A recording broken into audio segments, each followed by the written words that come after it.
요나서 1장 11절에서 17절까지 말씀 우리 한 절씩 교독하도록 하겠습니다. 바다가 점점 흉흉한지라 우리가 그에게 이르되 우리가 너를 어떻게 하여야 바다가 우리를 위하여 잔잔하겠느냐 하니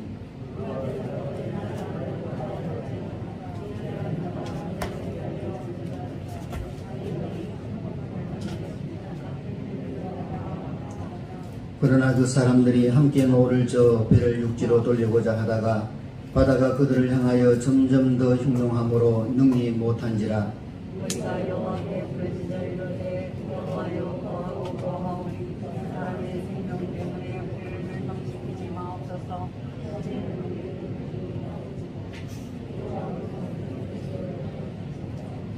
요나를 들어 바다에 던짐에 바다가 뛰노는 것이 곧 그친지라 그 사람들이 여호와를 두려워하여 여호와께 제물을 드리고 소원을 하여 함께 읽겠습니다. 여호와께서 이미 큰 물고기를 예비하사 요나를 삼키게 하셨으므로 요나가 밤낮 3일을 물고기 뱃속에 있으니라. 아멘. 오늘도 우리 주님의 은혜와 사랑이 우리 모든 성도들의 삶 속에 충만하시기를 주님의 이름으로 축원합니다. 따라하겠습니다. 오직 예수님밖에 없습니다. 오직 예수님밖에 없습니다. 인사 나누겠습니다. 참 잘 오셨습니다. 잘 오셨습니다. 기독교 윤리학자 리차드 리브라는 사람이 책임적 자아라는 책에서 세 가지 유형의 인간을 이야기하고 있습니다. 첫째는 뭐냐면 목적지향적인 인간입니다. 자신의 꿈과 이기적인 욕심을 이루기 위해서는 어떤 일도 서슴지 않고 자신을 제외한 모든 이웃은 타자이고 수단이다. 어떻게 보면 참 무서운 말이죠. 여러분 마키아벨리즘이라고 있습니다. 마키아벨리즘이 뭐냐면 국가나 인민을 위한 행복을 위한다면 그 어떤 수단과 방법도 허용한다. 이게 마키아벨리즘이에요. 그래서 이 목적지향적인 사람이 자칫 잘못하면 극단적 이기주의가 될 수 있고 자기를 제외한 모든 사람이 자신이 성공하는 수단이 될 수 있는 그런 위험성을 가지고 있다고 할 수 있는 것입니다. 그 다음에 두 번째 사람은 뭐냐면 규칙적인 사람입니다. 나름대로의 규칙을 정해놓고 그 규칙에서 일탈하지 아니하고 그 규칙 안에서 살아가는 사람을 이야기하는 것이죠. 아무렇게나 사는 사람보다 나을지 모르지만은 이렇게 사는 사람들이 좋을지 모르지만은 어떤 면에서는 이런 사람들은 무미건조한 삶이고 또 인간적인 냄새가 풍기지 아니하는 인간미가 없는 그런 삶이에요. 내가 누구에게 밥을 한 그릇 사주면 그래 밥 한 그릇 사줄 수도 있죠. 그런데 왜 나한테 밥을 사느냐고.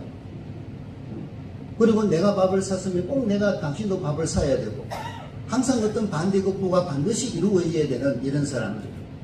사람들 집에 찾아가다 보면 음료수 하나라도 들고 가는 것이 인지상정인데 이것을 왜 들고 왔느냐고 가져가라고. 이런 사람들 참 인간미가 없죠. 사져갈 수도 있고 빈손으로 갈 수도 있고 내가 밥을 사줄 수도 있고 그죠? 그렇게 살아가는 것이 인간 세상 아니겠습니까? 그 다음에 세 번째는 뭐냐면 책임적인 존재가 있습니다. 이 책임적인 존재는 이타적이고 타인에게 책임을 느끼는 사람. 공동체의 잘못이 나의 잘못이다. 이웃의 아픔이 내 아픔으로 여기는 사람들. 우리 부서가 이렇게 나약해진 것은 내 때문이다. 이 나라와 민족이 이렇게 어지러운 것은 나 때문이다. 내가 부족해서 그렇다. 내가 좀 더 기도하지 못해서 그렇다. 이렇게 자기에게 책임을 돌리는 사람.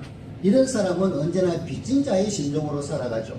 이런 사람은 굉장히 성경적이고 복음적인 사람이라고 할 수가 있는 것입니다. 이런 책임적인 존재가 많아질 때 사회와 이 나라와 역사의 공동체는 새로워질 수가 있는 것이죠. 도덕이라는 것은 세상에 대한 책임의식을 도덕이라고 합니다. 그래서 도덕성이 있다라고 말할 때 이 사람은 법 없이도 살 수 있는 착한 사람이 아니라 도덕성의 사람은 어떤 사람이냐? 역사에 대해서 사회에 대해서 책임질 줄 아는 사람이 도덕성이 있는 사람이에요. 그래서 인간의 가장 기본적인 것이 도덕적인 사람이에요. 이 도덕적인 사람은 뭐냐? 책임질 줄 아는 사람이 도덕적인 사람인 것입니다. 우리는 지난 주일에 광복절을 맞이해서 우리 민족의 위기와 아픔이 있을 때마다 처절한 성찰이 이루어지고 이 모두가 우리의 탓이요, 우리의 탓이요, 내 탓이요, 누구 때문에 그런 것이 아니라 내 때문에 그렇다는 이 역사적인 책임의식을 가지자고 말씀을 드렸습니다. 우리 성도들이 이 세상을 살아가면서 우리가 교회 생활하면서 우리가 속한 모든 공동체 속에서 이 나라와 민족 속에 살아가면서 정말로 도덕적인 사람, 책임질 줄 아는 사람, 책임을 아는 사람이 되기를 주의 이름으로 축원합니다. 그래서 요나가 하나님의 말씀에 불순종하고 도망가다가 풍랑이 일어났다는 것은 내 책임이요, 나 때문에 그렇다는 것을 책임졌던 그 모습을 우리가 살펴보면서 오늘은 두 번째 시간으로 요나가 이렇게 책임졌을 때에 자기의 책임임을 깨닫고 내가 잘못된 범죄자임을 깨닫고 책임질 줄 알 때에 어떤 일이 일어나는가, 우리는 그 말씀을 상고해 보기를 원합니다. 첫째로 책임질 줄 알 때 어떤 일이 일어나느냐, 우리 16절을 다 같이 읽어볼까요? 16절 말씀. 16절 말씀 다 같이 시작. 그 사람들이 여호와를 크게 두려워하여 여호와께 제물을 드리고 서원을 하였더라. 여러분, 여기에 그 사람들이 누구예요? 여기에 그 사람들은 사공들입니다.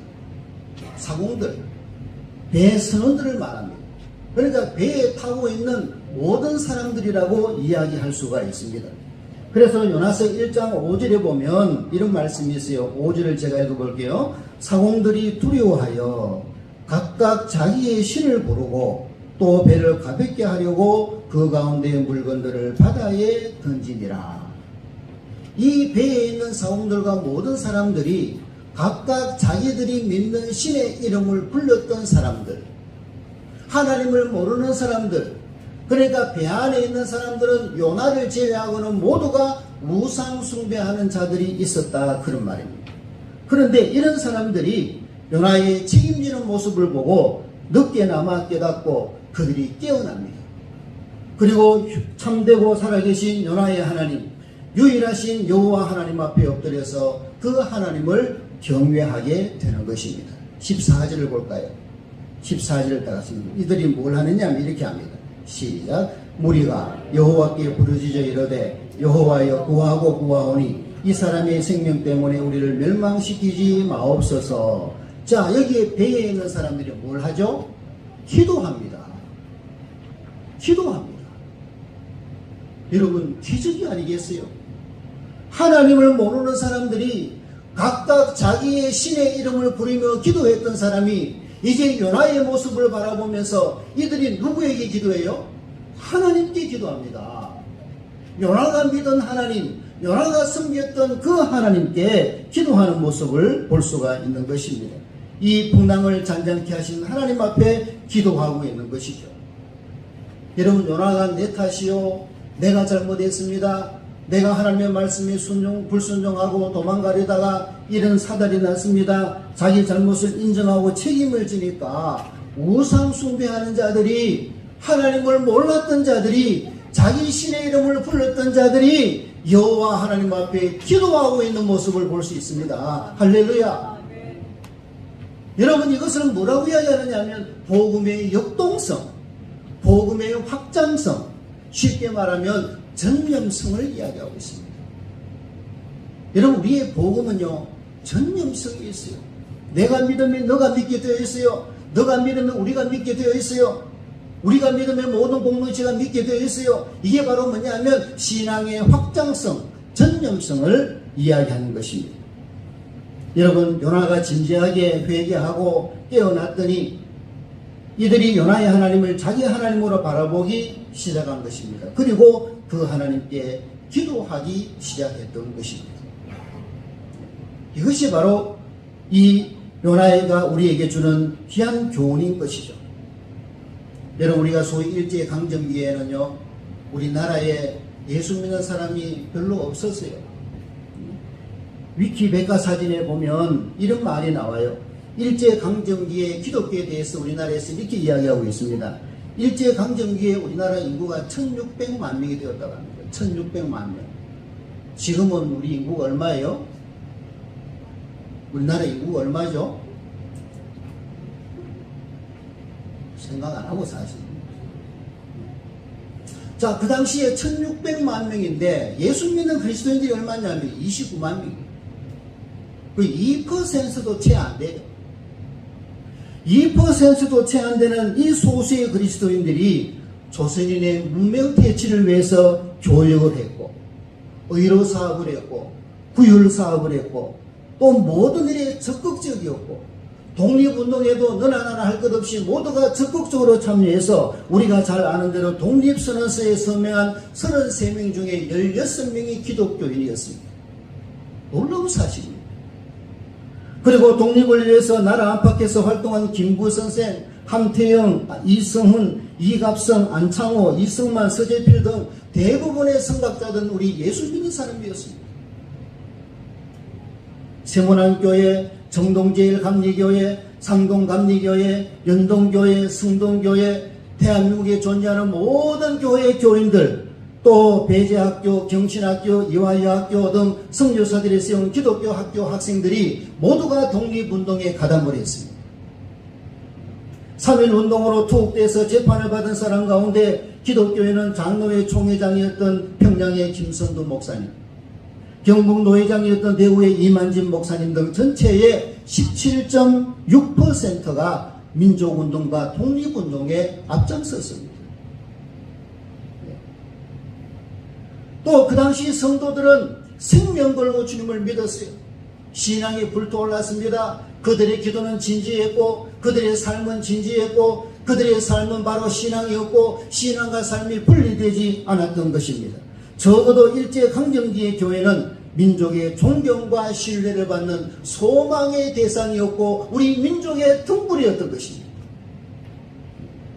우리나라 근현대사는요, 기독교를 빼면은 설명할 방법이 없습니다. 그런데 우리 지금의 성도들은 일제강점기에 살았던 그런 성도들만큼 믿음이 단단할까요? 너무나 편리주의에 빠져서, 너무나 안락주의에 빠져서 먹고 사는 문제가 해결되고 너무나 편하게 살다 보니 기도의 자리는 없어져 가고 예배의 자리는 자꾸 줄어들어 가고, 이런 나약하기 밖에 없는 그런 모습을 우리가 볼 수가 있는 것이죠. 물론 이 시대 속에서도 일제강점기 성도들처럼 죽으면 죽으리라는 믿음을 가지고 교회를 지키고 내 신앙을 지키고 내 삶의 위치를 지키는 성도들도 많이 있지만은, 그러나 대부분은 그때보다 약해졌어요. 또한 안 믿는 사람들이 교회를 바라보는 시각이 어떻습니까? 형편없죠. 우리 예수 믿는 사람들을 원수처럼 생각합니다. 누구 책임일까요? 왜 이렇게 되었을까요? 너 때문에 그렇습니까? 시대가 그래서 그렇습니까? 문화가 그래서 그렇습니까? 어쩔 수 없이 그렇습니까? 마지막 시대에 재림의 시대니까 그렇습니까? 그렇지 않습니다. 나 때문에 그렇습니다. 할렐루야.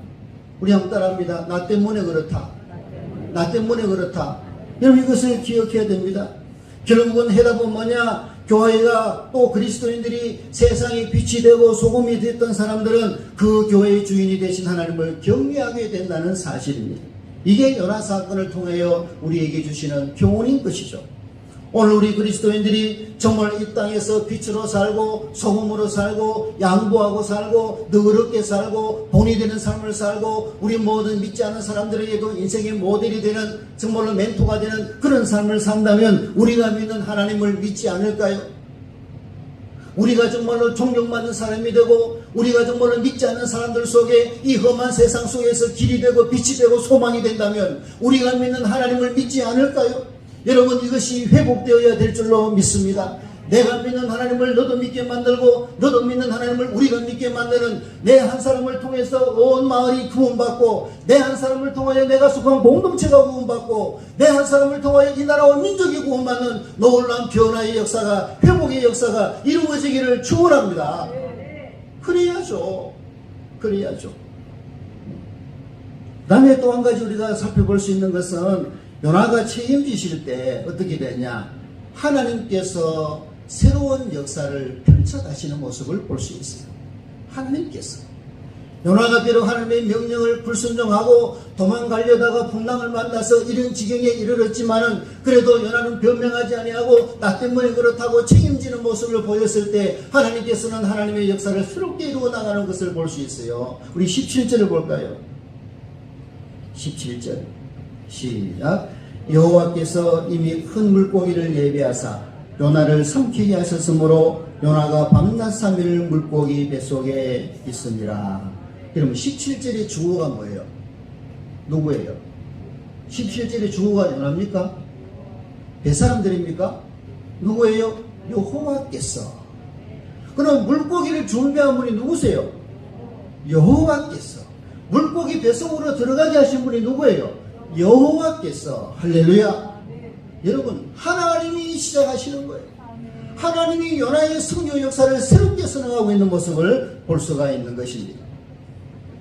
여러분, 종종 많은 사람들이 제게 이런 질문도 많이 해요. 목사님, 사람이 어떻게 물고기 뱃속에 들어가서 3일 동안 생존합니까? 그게 말이 됩니까? 혹시 목사님도 그걸 믿고 계시는가요? 이렇게 묻는 사람도 있어요. 저는 이렇게 대답합니다. 물고기가 요나 뱃속에 들어가서 요나 뱃속에서 3일 동안 있다고 해도 나는 믿는다. 왜? 내가 믿는 하나님은 능력의 하나님이십니다. 요나가 물고기 뱃속에 들어갈 수는 있어요. 이론적으로. 요나가 고래 뱃속이든지 상어 뱃속이든지 들어갈 수 있잖아요. 그런데 그 큰 물고기가 요나 뱃속에 들어갈 수 있나요? 그게 더 어렵잖아요. 물고기가 요나 뱃속에 들어가가지고 3일이 아니라 30일이 있다 해도 저는 믿어요. 왜? 하나님께서 하신 일이니까. 할렐루야. 여러분, 성경에 나타나는 모든 기적과 사건은 하나님께서 하신 일이기 때문에 믿으시기를 충분합니다. 자유신학자들은 성경에서 이런 기적들은 다 빼버려요. 문둥병자를 살리시고 벙어리가 말을 하게 하시고 송영을 보게 하신 이런 기적들은 다 빼버리고 뭐만 가지고 있느냐? 예수님의 교훈만 가지고 있어요. 예수님의 도덕만. 그건 아닙니다. 내가 믿는 하나님은 전능하신 하나님이시고 이 세상 우주 만물을 창조하신 하나님이시고 풍랑을 명령하여 잔잔하라고 하신 하나님께서 이 물고기를 명령하여 요나를 삼키게 하고 요나를 물고기에서 3일 동안 있게 한 하나님의 능력을 믿기 때문에 저는 하나님이 어떤 능력을 하신 것이라도 저는 믿습니다. 예. 여러분, 우리가 분명히 알아야 되는 것은 성경에 나오는 사건과 기적은 단순한 기적이 아니에요. 단순한 기적이 아니에요. 많은 단순한 기적들도 있지만은 대부분의 기적은 그 기적을 통하여 그 사건을 통하여 말씀하시고자 하는 의도가 있는 거예요. 왜 이런 기적을 행하셨는가? 왜 이런 능력을 행하셨는가? 왜 오병이의 기적을 행하셨는가? 야, 예수님 대단하신 분이다. 예수님 정말 능력이신 분이네. 이것을 말씀하려고 하신 것이 아니에요. 오병이의 기적의 사건은 먹고 사는 문제는 하나님의 손에 달려있다. 여러분, 이것을 말씀하시고자 하는 거예요. 제자들과 예수님이 배를 타고 바다를 거니는데 풍랑이 일어나가지고 배가 뒤집히게 되었어요. 선생님, 주여, 주여, 우리를 불쌍히 여기고 이것 좀 처리해 주세요. 그럴 때 예수님께서 뭐라고 합니까? 바다야, 잔잔하라. 그러니까 순식간에 조용해졌습니다. 야, 예수님 대단하시네. 예수님 정말 기적이 한이 없으시구나. 이게 아니에요. 바다와 풍랑과 바람과 이 우주 만물을 창조하신 분이 바로 예수님이시다. 무슨 말씀입니까? 예수님은 창조주다. 할렐루야. 이것을 보여주는 사건이고 기적이에요. 그래서 뭐라고 이야기하느냐? 마태복음 16장 1절에 보면요, 바리새인과 사두개인들이 나와가지고 어느 날 예수님 앞에 이런 질문을 해요. 네가 정말 메시아냐? 맨날 묻는 게 이 말입니다. 이 양반들은 할 일도 없는 모양이거든. 맨날 예수님 따라다니면서 네가 예수냐? 네가 메시아냐? 이렇게 물어요. 그럼 네가 메시아라면, 구세주라면 표적이 뭐냐? 보여달라. 그렇게 질문을 합니다. 그때 예수님께서 뭐라고 말씀하시느냐 하면 16장 4절에서 이렇게 말씀합니다. 우리가 16장 4절을 간단하게 읽어볼까요? 시작. 악하고 나라는 세대가 기적을 구하나 너희의 그적 관계는 보여줄 벽이 없는 해라시고 그들을 떠나가시니라.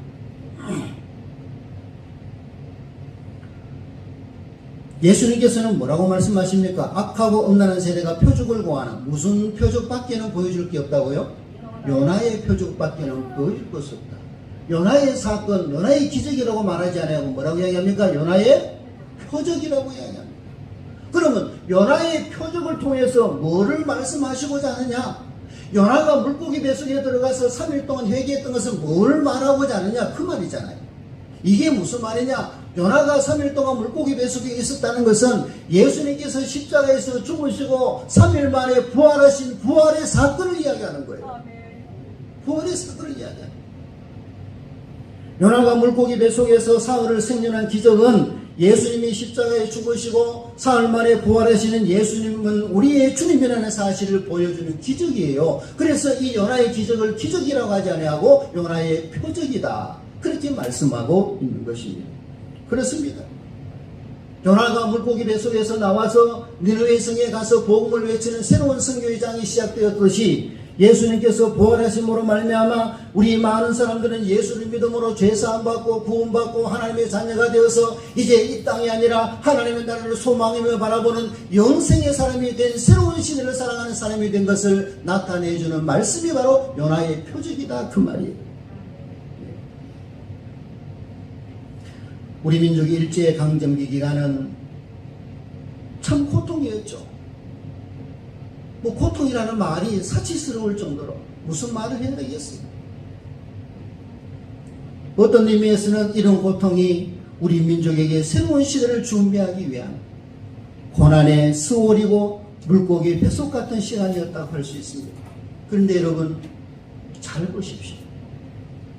우리가 겉으로 핍박받았고 자주권이 없었고 모든 것을 빼앗겨버렸던 일제강점기에 하나님께서 우리 민족에 주신 큰 선물이 있어요. 이게 뭔 줄 아세요? 따라합니다. 교회. 다시 교회. 할렐루야. 아멘. 여러분 우리 민족에게 하나님은요 교회를 주셨어요. 아멘. 교회를 주셨어요. 저는 이것만 생각하면요 정말로 역사의 주인은 하나님이라고 확실히 믿습니다. 아멘. 교회를 주셨어요. 사실은 우리 민족이 일본에 의해서 서서히 삼키워져 가면서 이 땅에 복음이 시작됩니다. 그리고 교회가 탄생하게 됩니다. 그리고 교회가 자라가게 됩니다. 이 땅의 최초의 선교사인 아펜젤 언더우드 선교사님이 1885년 새벽기도 새벽 부활절날 제물포 항구에 도착했습니다. 그로부터 25년 후 1910년에 우리는 한일 합방이 이루어집니다. 나라를 잃어버린 것입니다. 나라를 송두리째 잃어버린 것입니다. 내 나라가 없어요. 내 주권이 없어요. 내 땅이 없어요. 잃어버렸습니다.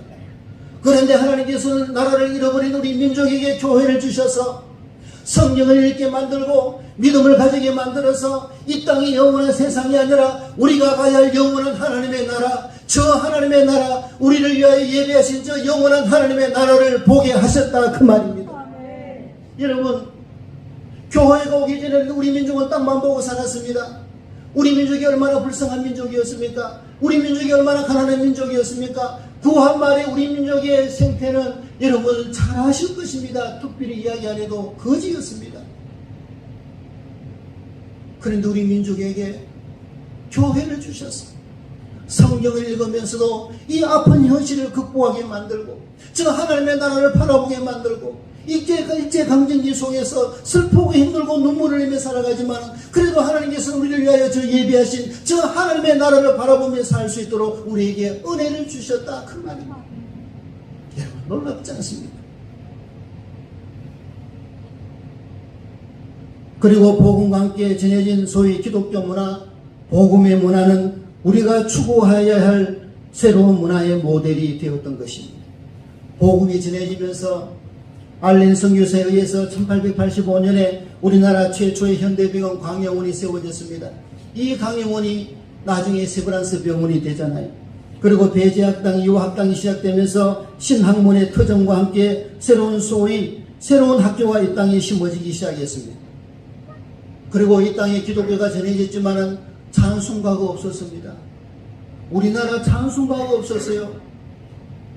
그래서 외국 곡이 아니면 중국어 찬송을 불렀습니다. 중국어 찬송.